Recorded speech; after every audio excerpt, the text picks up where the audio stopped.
우리 하나님 말씀 같이 볼까요? 시편 5편 4절부터 7절입니다.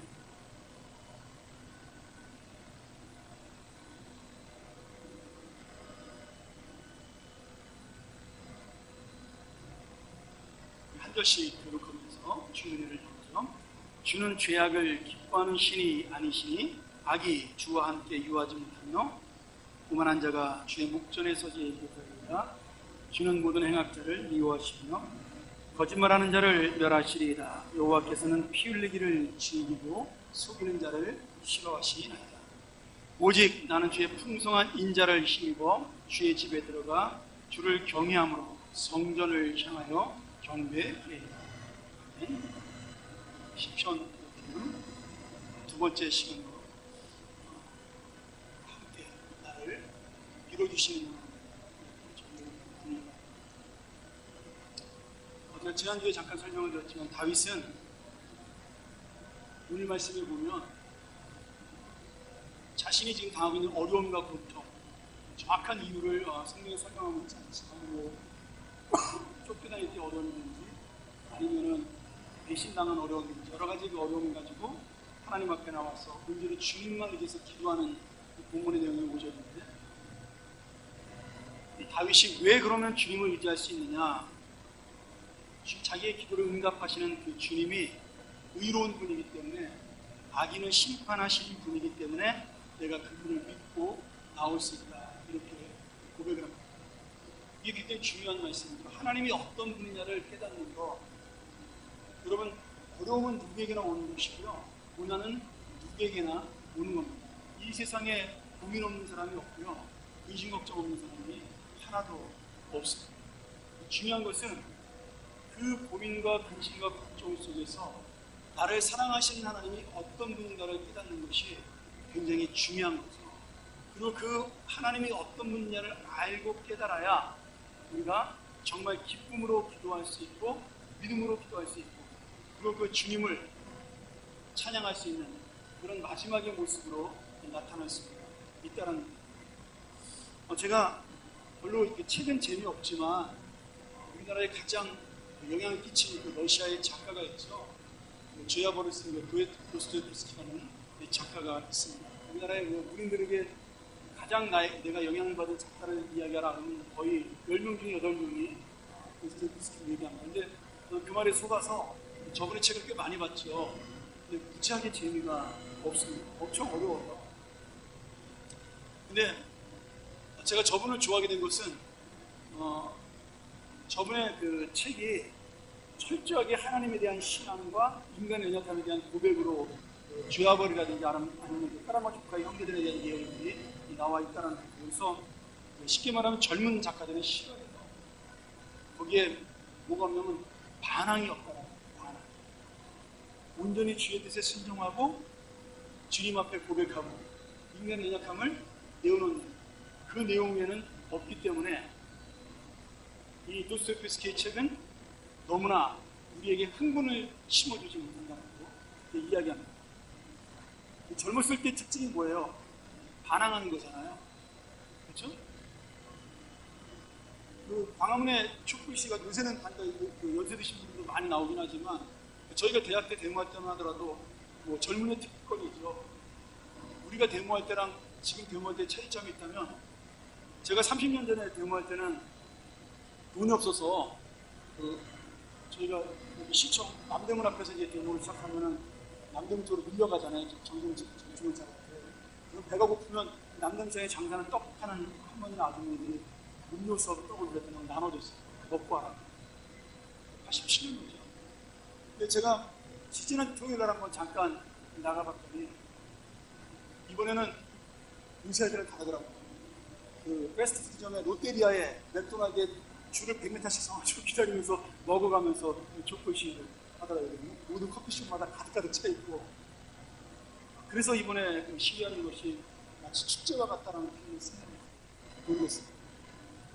근데 어쨌든 간에 이렇게든 저렇게 하든 그 전인의 특징이라는 건 뭐냐 하면 이 기성세대에 대한 도전과 반항이 있다라는 거죠. 근데 그것이 여러분 그냥 도전하고 반항한다면 의미가 없는 겁니다. 정말 내가 무엇 때문에 지금 이렇게 도전하는가, 내가 지금 이 도전하는 삶, 반항하는 삶이 옳은 것인가에 대한 고민이 없으면 그것은 그저 한탄하고 원망하는 것으로 끝나는 거죠. 여러분, 촛불 시위가 굉장히 중요합니다. 중요한 것은 그 다음에 이 나라에 대한 희망과 미래가 있기 때문에 더 중요한 것이지, 그 시위 자체가 그게 중요한 것이 아니라는 거예요. 그 시위를 통하여 우리의 정의와 진리가 이루어지는 것, 그것이 그들의 마음속에 있어야 거기에 의미가 있는 거죠. 다른 말로 표현한다면 도스토옙스키가 이런 말을 했어요. 그는 하나님에게는 철저한 순종과 고백으로 나아가는 그런 책을 썼지만 그는 고난을 통해서 우리가 하나 얻을 수 있는 것이 있다. 그러면서 고난은 의식의 시작이다, 이런 단어를 썼습니다. 고난은 의식의 시작이다. 좀 어렵게 번역을 했는데 쉽게 말하면 고난은 깨달음의 시작이라는 뜻입니다. 하나님께서 우리의 고난을 줄 때 우리가 고난을 통해 무엇을 얻을 수 있는가, 무엇을 내가 깨달을 수 있는가, 하나님은 나에게 이 고난을 통해 무엇을 알게 하는가, 이것을 깨닫는 것, 이것을 느끼는 것이 바로 하나님이 주시는 고난의 의미라고 설명을 합니다. 다시 말하면 이 고난을 통해서 오늘 다윗이 고백한 하나님, 다윗도 그것을 깨닫죠. 하나님이 어떤 분이냐? 의로운 분이고 내가 하나님 앞에 정직하고 진실하게 있을 때 내가 부족하게 생각하여도 나를 붙들어주는 놀라우신 우리 아버지시다. 그걸 깨달은 게 다윗의 지금 고백입니다. 그럼 우리가 지금 우리의 고난을 통해서 깨닫는 것이 무엇이에요? 하나님은 나와 함께 하신다는 거예요. 하나님은 나를 떠나지 않는다라는 거죠. 만약에 고난을 통해 하나님을 깨닫지 못하면 고난은 그 사람에게 형벌의 고통으로 남겨지고 상처만 남기게 되는 겁니다. 이게 굉장히 안타까운 거죠. 고난은 고난대로 당하면서 그 고난을 통해 내가 얻어지는 것이 상처밖에 없다. 그것은 참 안타까운 현실이 되는 겁니다. 저는 우리나라의 미래를 보면서도 그 생각이 들어요. 개인의 삶뿐만 아니라 이 나라의 미래를 보면서도 이렇게 우리가 많은 150만, 200만이 나와서 거리에 나와서 시간을 죽여가며 돈을 들여가며 정말 자기들이 성금을 하면서 이번에 성금하는데 5억이 모였다 그러더라고요. 축구시장 때 그 자리에서 모은 돈이. 그 돈을 모아가면서 지금 이 나라의 정의와 진리를 세우겠다고 애를 쓰는데 아무것도 거기서 깨닫는 것이 없고 그냥 그저 이 땅이 그냥 흘러가는 대로 내버려 두고 다른 공의와 진리가 서지 못한다면 그것은 그냥 한낱 우리들의 축제로 끝나는 거랍니다. 고난이 그저 상처와 감정으로 남듯이 오늘 그러한 모든 문제들도 그냥 한순간의 즐거움으로 끝나는 겁니다. 우리가 한번 모였다. 여러분, 그런 것이 아니라는 거예요. 그래서 우리가 나가는 것만큼, 기도하는 것만큼 끊임없는 이 나라와 이 민족에 대한 사랑과 애정을 가지고 우리가 고민해야 된다는 거예요.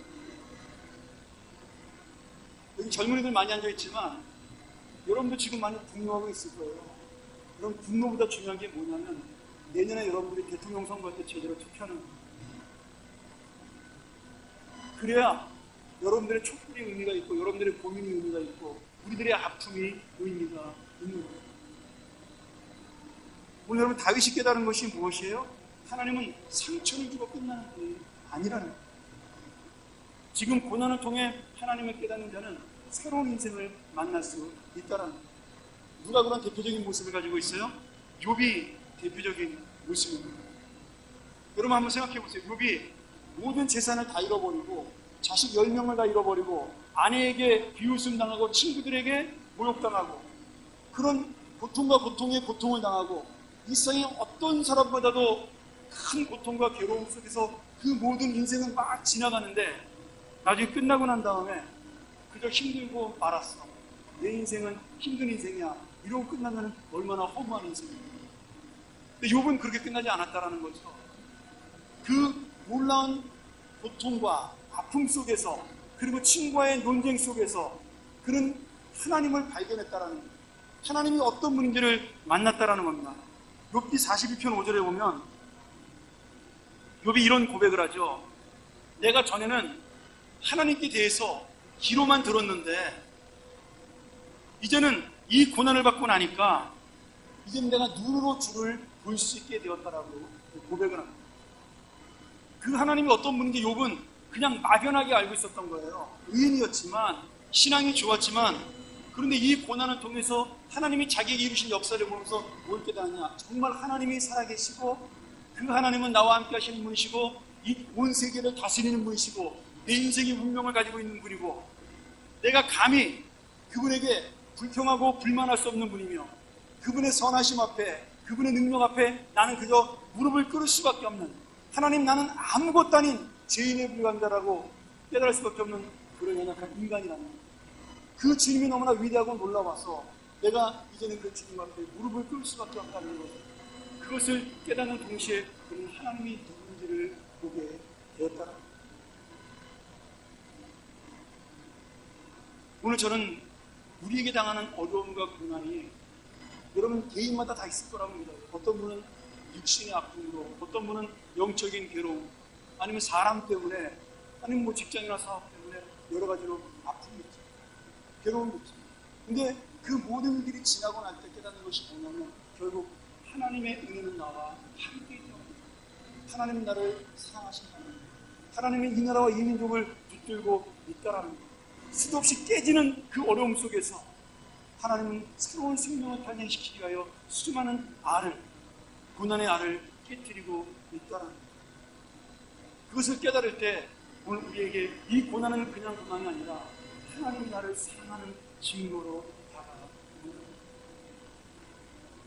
여러분, 제가 어려움을 겪을 때마다, 힘들 때마다 하나님께서 기도하면 그런 마음을 주셔요. 저는 뭐 음성을 듣거나 그런 적은 한 번도 없습니다. 환상을 본 적 없고. 그런데 하나님이 이렇게 기도하다 보면 정말 내 마음속에 깊은 가운데 그런 마음을 주시는 거예요. 야, 그래도 내가 너 사랑한다. 너 이 시간만 지나면 금방 또 감사할 거야. 너 힘드냐? 그러니까 나눠 놓자고. 사람 때문에 힘들고 아니면 뭐 문제 때문에 힘드냐? 그 문제와 사람 보지 말고 다 봐봐. 내가 너와 함께 있잖아. 그런 마음을 저에게 항상 주시는 겁니다. 근데 참 기도할 때마다 그걸 깨달으면서도 또 시간이 지나면 또 잊어버려요. 또 문제가 오면 하나님 나는 왜 이렇습니까? 왜 맨날 이렇게 힘들게 하나요? 또 그 고백을 하는 거죠. 그럼 또 하나님이 와가지고 아이고 이 철없는 놈아, 그렇게 여러 번 내가 얘기했어도 아직도 못 깨닫게, 그렇게 말씀하지 않아요. 야, 그래도 또 내가 있잖아. 그래도 또 내가 너와 함께 하지 않냐. 그럼 또 저를 붙들어 준단 말이죠. 요재미가 예수 믿는 재미더라고요. 내가 이렇게 믿어보니까요. 무슨 예수 믿는 재미가 뭐 돈이 벌리고 무슨 뭐 날마다 만사형통 이런 게 아니라, 내가 넘어지고 엎드리면 그때마다 나를 또 붙들어주고 어느샌가 다가와서 손잡아 주시고, 나는 아무도 없다고 생각을 했는데 항상 내 뒤에 계시고, 내 눈앞이 안 보이니까 없다고 생각을 했는데 뒤에서 나를 바라보고 계신 그 주님을 느끼는 그거, 여러분 그것이 기도의 기쁨이고 믿음의 기쁨이다. 저는 그래서 제가 주일날도 그런 얘기 한번 했지만 우리나라에 대해서 걱정이 안 돼요. 오히려 막 마음속에 기쁨과 신이 납니다. 요거 몇 달만 지나고 지금은 뭐 정치가 돼 이러고 저러고 지금이 아무리 떠들어봐야, 여러분 우리나라의 역사와 운명을 누가 그러셔요? 하나님이 그러십니다. 150만, 200만의 촛불을 들고 그들이 예수를 믿든 안 믿든 기도하는 그 사람들, 그 음성을 하나님이 믿음의 소리를 그냥 내버려 두지 않는다. 그래서 저는 이 나라를 바라보면서 가슴에 희망이 가득 찹니다. 뭐 경제가 좀 어렵다 그러죠. 힘들다 그러죠. 근데 여러분 굶지는 않잖아요.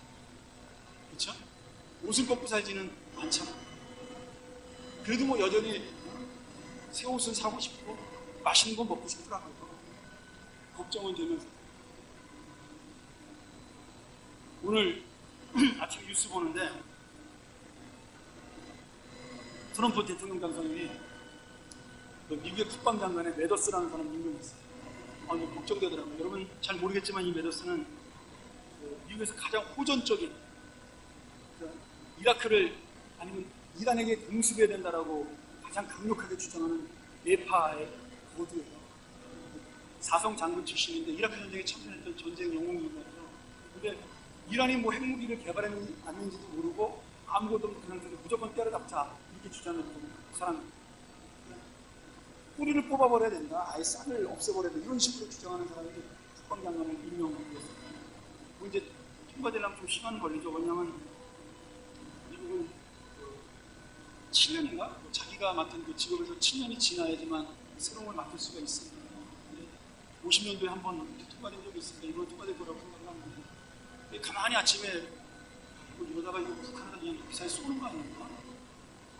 지금 그 북한이 개발한 ICBM이라는 그 대륙간 한국함이 미국의 그 추정으로는 하와이까지는 보다도 태평양 중간까지 올 수 있다고 저는 생각하고 있거든요. 그리고 이제 좀 더 과장해서 주장하는 과학자들은 하와이까지 날아올 수 있다고 주장하고 있습니다.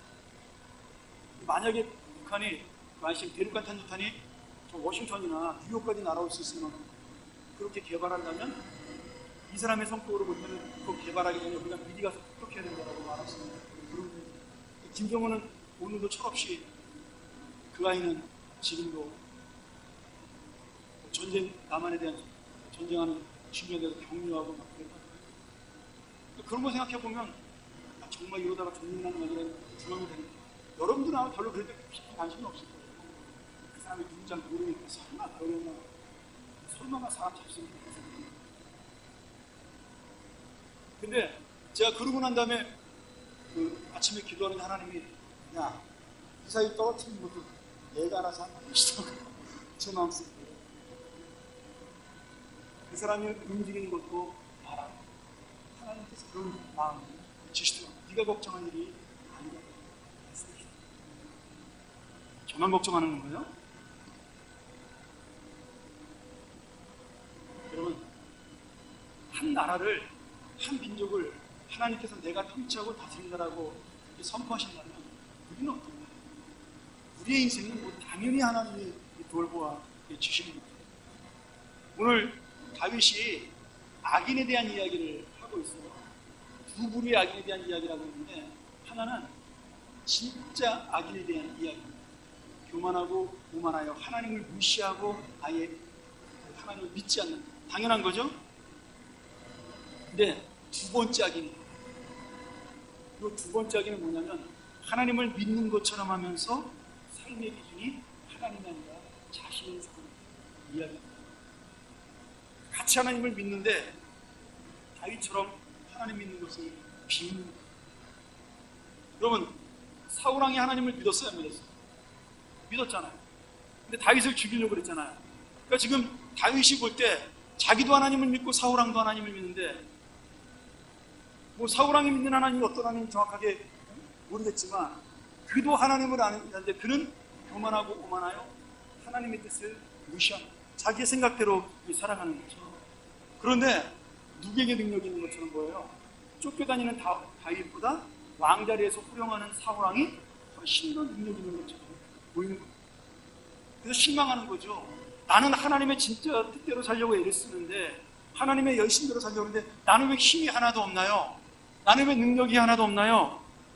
저 사람은 성전 안에서 큰 힘을 발휘하고 저 사람 말 한마디에 제사장들이 움직이고 교회가 움직이고 이 세상이 움직이나요? 다윗도 그런 불평과 불만을 가지고 있었다는 거예요. 여러분 제가 요새 그런 불만을 저도 가진 적이 있어요. 이 말씀 보면 제가 그걸 깨달았죠.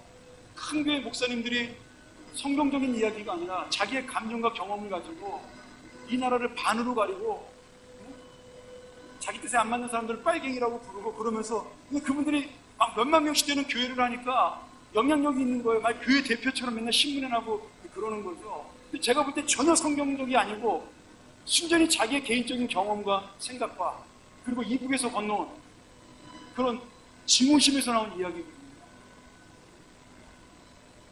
나도 이북 사람이 아닌데 나는 항상 근데 그분들의 이야기가 마치 성경처럼 설교 시간에 이야기하니까 신문에다 막 이야기하니까 그분들의 생각이 옳은 것처럼 비춰지는 그런 안타까움을 보면서 막 교회가 흔들리잖아요.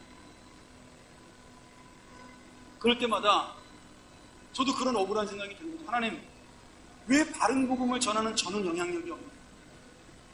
왜 바른 복음을 전하는 저는 그런 소리를 하면 사람들이 우리 목사님 이상하다 가끔 그런 소리도 듣나요? 저희 교회도 북한에서 넘어오신 분들이 워낙 많으니까 그런 생각을 할 때마다 억울할 때가 있죠. 하나님 분명히 난 성경을 보고 설교하는데 성경이 아니라 자기의 감정을 가지고 설교하는 사람들은 훨씬 더 은혜가 있고 영향력이 있고 그분들이 뭐 설교하면 막 만 명이 아멘 아멘 그러거든요. 가끔 TV 보면 이단인가? 막 그런 생각이 들 때도 있어요. 설교 내용 자체만 갖고 보면 정말 이단이거든요. 성경이 아멘. 근데 그 교인들은 막 아멘하고 그러면 나는 아무리 옳은 말을 설교해도 우리 교인들은 아멘 잘 안 하잖아요. 어? 속상해 진짜. 왜 이렇게 아멘들을 안 하지? 그럼 하나님 앞에 제가 그런 기도를 할 때가 있거든요. 그럼 하나님이 뭐라고 말씀하시는지 아세요? 야, 나만 너 인정하면 되지. 예레미야가 설교할 때 백성들이 예레미야 듣느냐? 그러시는 거예요. 이사야가 이야기할 때 왕이 그 말을 듣고 백성들이 그 말을 듣느냐? 나만 들었어, 나. 나만 들으면 되는 거야. 내가 이 나라를 역사하는 거지 그 사람들이 요즘 있는 게 아니더라고 말씀이시고. 저는 오늘 다윗이 받은 은혜가 저와 똑같은 은혜라는 생각이 드는 겁니다. 다윗도 그런 억울함이 있었어요. 나는 바로 믿고 하나님 앞에 진실하게 다니고 나는 왜 맨날 쫓겨다니고 나 쫓아다니는 저 악한 사람은 왕궁에서 떵떵거리고 살고 저 사람 말 한마디면 다 이 세상에 호롱하고 그런 억울함을 가지고 하나님 앞에 기도를 한 거죠. 근데 하나님이 거기에 대답하신 거예요. 7절에 다윗이 이 말을 가지고 위로를 받은 거죠. 저도 위로를 받았습니다. 7절에 뭐라고 돼 있어요? 주님의 풍성한 인자, 그 인자가 헤세드라는 말이잖아요. 주님의 자비, 주님의 긍휼, 주님의 사랑. 내가 그것을 힘입어 어디로 들어간다고요? 하나님이 계시는 성전. 여러분, 이 성전은요 교회를 말하는 거예요. 내가 지금 살고 있는 하나님의 바른 삶으로 들어간다. 아무도 나를 알아주지 않아도 하나님의 자비가, 하나님의 은혜가 나와 함께 있기 때문에 나는 들어간다. 오늘 우리가 여러분 예수 믿으면서 우리도 악인이 될 수가 있더라. 뭐 유명한 목사님만 그런 게 아니라 우리 개인이 하나님의 말씀 앞에 바로 엎드리지 않냐면, 그리고 나를 드러내고 나를 나타내기 위해 산다면 여러분 나 역시도 예수를 믿으면서도 결국은 지금 사울함과 같은 삶을 산다는 거예요. 여러분 제가 왜 힘들게 막 3타임씩 가지고 제자훈련하고 그러겠어요? 그 제자훈련의 목적이 공부하는 게 절대 아니에요. 뭐 우리가 솔직히 뭐 공부 모여가지고 2시간 가까이 이야기하지만 성경 말씀 가지고 얼마나 고민해. 그게 아니잖아요. 하나님이 우리에게 원하시는 가치관의 변화가 무엇이냐. 네가 말씀 가지고 어떻게 살아가느냐. 정말 나의 삶은 주님의 그 놀라우신 가치관 앞에, 하나님이 말씀하시는 그 놀라우신 뜻 앞에 나는 바로 서 있느냐. 이것이 제자훈련의 목적이라고 합니다. 성경 공부해가지고 머리에 잔뜩 들어봐야 머리가 무거워서 그 예배 시간에 그냥 이렇게 떨어지는 거예요. 더 이상 들을 게 없으니까 그냥 이렇게 머리가 떨어지는 거예요. 우리가 하는 훈련이라는 거, 연습이라는 거, 양육이라는 거, 여러분 공부가 아니라는 거예요. 하나님의 생각으로, 하나님의 가치관으로 나의 인생을 바꾸는 거예요. 내 생각과 내 결정의 기준이 내 경험이나 내 능력이나 나의 사고나 아니면 이 세상이 아니라 오직 하나님의 말씀이라는 거예요. 그렇게 살면 손해봐요. 희생해. 잘 돼봐야 망합니다. 그래도 나는 그 길을 간다라는 그 결단을 내리게 하는 것, 저는 그것이 제자훈련의 목적이라고 했습니다. 여러분, 설교라는 게 뭔가요? 제가 여러분보다 잘나서 설교하나요? 아니요. 제가 진짜 설교하는 게 어떨 때는 부러울 때가 있어요. 목회를 안 하고 싶을 때가 많아요. 왜? 나는 못 지키면서 이 말씀이 나오면 해야 되잖아요. 나도 하지 못하면서 이 말씀을 전해야 되잖아요. 여러분, 그것만큼 괴로운 일이 없어요. 그것만큼 괴로운 일. 더 괴로운 건 뭔지 아세요? 내가 하고 싶은 말이 이만큼 올라왔는데 내 감정으로 이것을 참는 거예요. 왜? 말씀이 아니라 감정이에요. 그럼 막 열받죠. 내가 하고 싶은 말도 못하면서 왜 나를 설교 자리에서? 그런데 제가 하는 고민이 여러분이 함께하는 고민이 됐으면 좋겠어요. 설교를 잘하면서 뭐 이런 고민하면 또 말도 안 하는데 잘 못하면서 이런 고민하니까 여러분, 여러분의 고민도 마찬가지예요. 왜 내가 이 땅을 살면서 내 마음대로 못 살고 내 뜻대로 못 살고 내 욕심대로 못 살고 나는 왜 이렇게 힘들게 살아야 됩니까? 하나님? 그게 바로 우리의 고민이죠. 예수 믿는 게 무슨 죄인가요? 여러분, 예수 믿는 게 죄입니다. 무슨 죄예요? 예수님의 제자가 되는 죄. 그거 예수 믿으랬어요? 안 믿으면 됐어요. 근데 우리 믿잖아요. 우리 영생을 얻었잖아요. 그러니 할 수 없잖아요. 우리가 그렇게 손해보고 희생하고 사는 수. 오늘 그래서 다윗이 이 말씀에 힘을 얻을 수밖에 없는 거예요.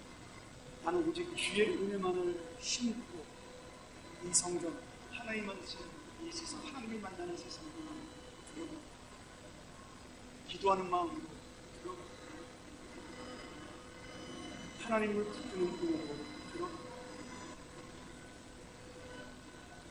내 의로운 삶으로 들어가는 것이 하나님의 은혜만 붙들고 들어가 억울하고 힘들어서 들어가 봤더니 하나님의 은혜 안에 들어가 봤더니 나도 똑같은 죄인 조금 나을 뿐이지 주님이 볼 때는 별성은 죄인.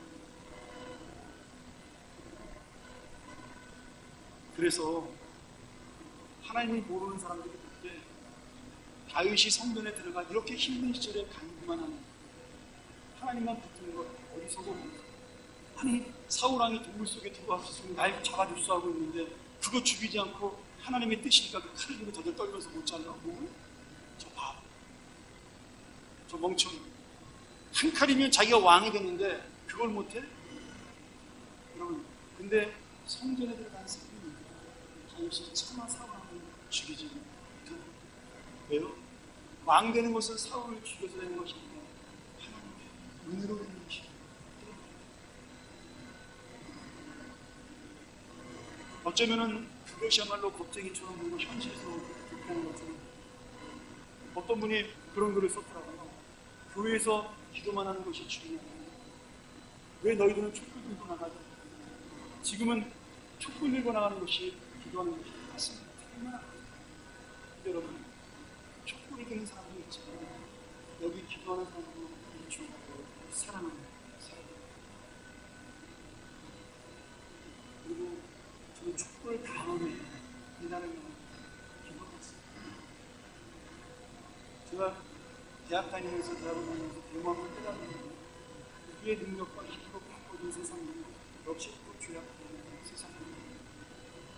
인간의 힘으로 바뀌어진 세상은요 더욱더 타락하는 세상입니다. 그 증거가 87년도 이후에 정권입니다.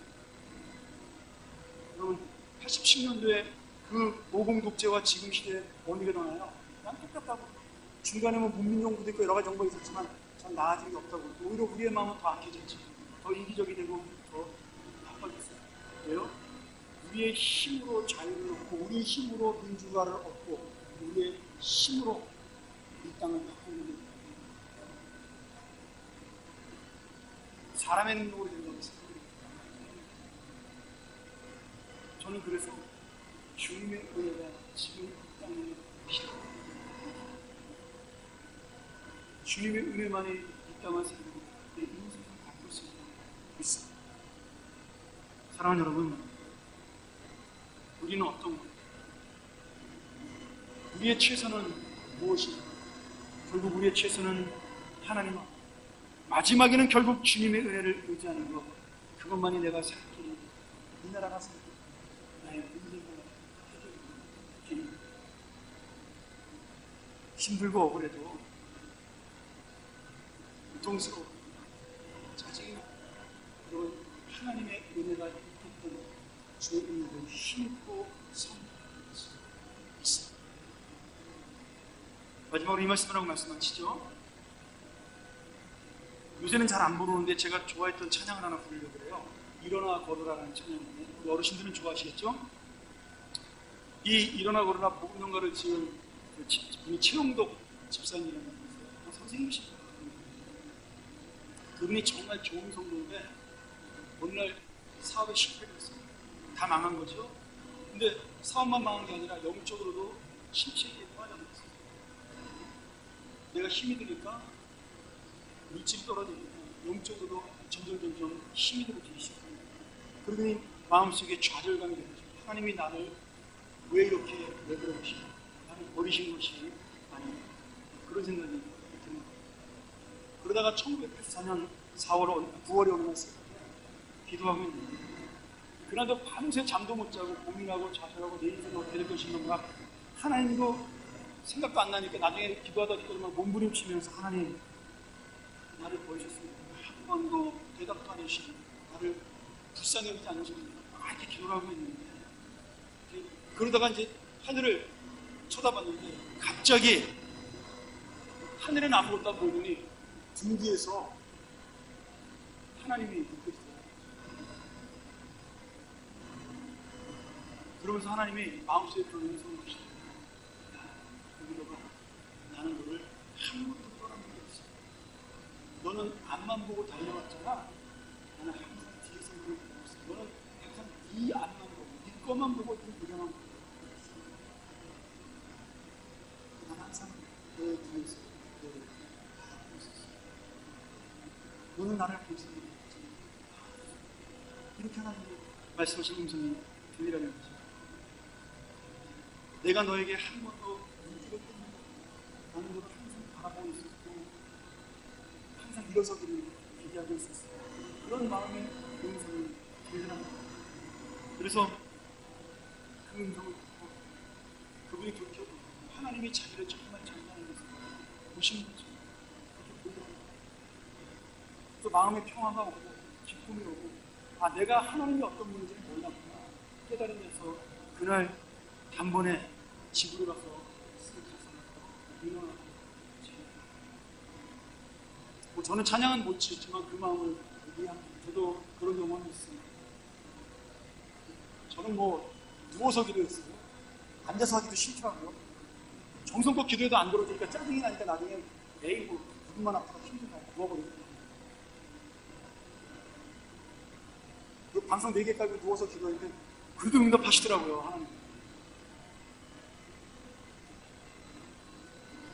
여러분, 하나님이 말씀하시죠. 그대로 버려. 내가 먹어.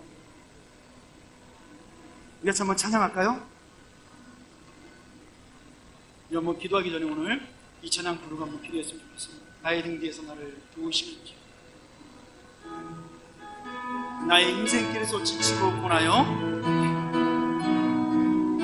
나의 등 뒤에서 나의 등 뒤에서 나를 도우시는 주, 나의 인생길에서 지치고 고나요, 매일처럼 주저앉고 싶을 때 나를 밀어주시네. 일어나 걸어라, 내가 새 힘을 주리니. 일어나 너 걸어라, 내 너를 도우리. 나의 등 뒤에서, 나의 등 뒤에서 나를 도우시는 주, 평안히 길을 갈 땐, 평안히 길을 갈 때 보이지 않아도 지치고 곤하여 넘어질 때면 다가와 손 내미시네. 일어나 걸어라, 내가 새 힘을 주리니.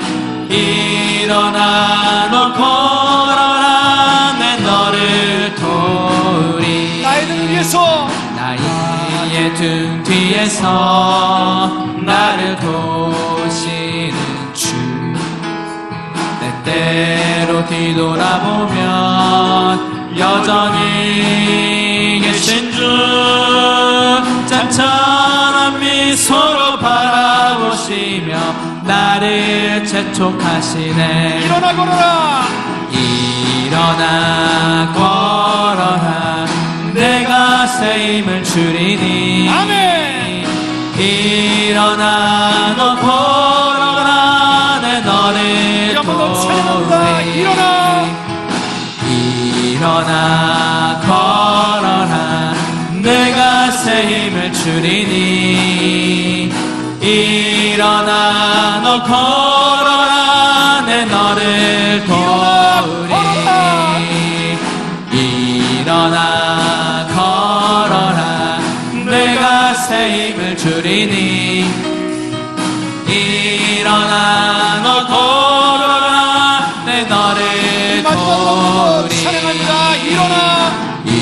일어나 걸어라 내가 새 힘을 주리니 일어나 너 걸어라 내 너를 도우리. 이 시간 한번 기도하길 원합니다. 여러분 말씀 의지하면서 여러분 하나님은 안 보이시는 것이 아니라 없으신 것이 아니라 항상 나를 안고 계시기 때문에 내가 그분의 얼굴을 볼 수 없는 거예요. 항상 업고 계시기 때문에 내가 그분의 얼굴을 볼 수 없는 거예요. 오늘 주님께서 우리에게 말씀하십니다. 내가 너와 함께 있다. 내가 끝없는 은혜와 영원 무궁한 은혜로 너와 함께 한다라고 말씀하십니다. 오늘 여러분 우리가 무슨 능력으로 그 자리에 나갈까? 내가 무슨 지혜를 가지고 그 자리에 나갈 수 있어요? 오직 주의 은혜를 힘입고 주의 자비를 힘입어 나아갈 수 있습니다. 나를 바라보시는 그 주님 한 번만 뒤돌아보고 한 번만 내 인생길을 돌아보면 그 주님이 분명히 계심이 당장 내 눈앞에 보입니다. 오늘 요백 고백처럼 내가 눈으로 주를 배운다라는 그 고백을 할 수 있는데 내가 이 세상을 눈을 감고 내 길을 막고 스스로 하나님이 없다라고 하나님이 도우지 않는다고 외치고 나의 불신함 나의 연약함을 용서하고 우리 한번 같이 기도하길 원합니다. 우리 한번 주님 한번 크게 외치고 주여 함께하여 주시옵소서 주의 은혜를 힘입는 나를 붙들어 주시옵소서 우리 한번 같이 주님 부르고 기도합니다. 주여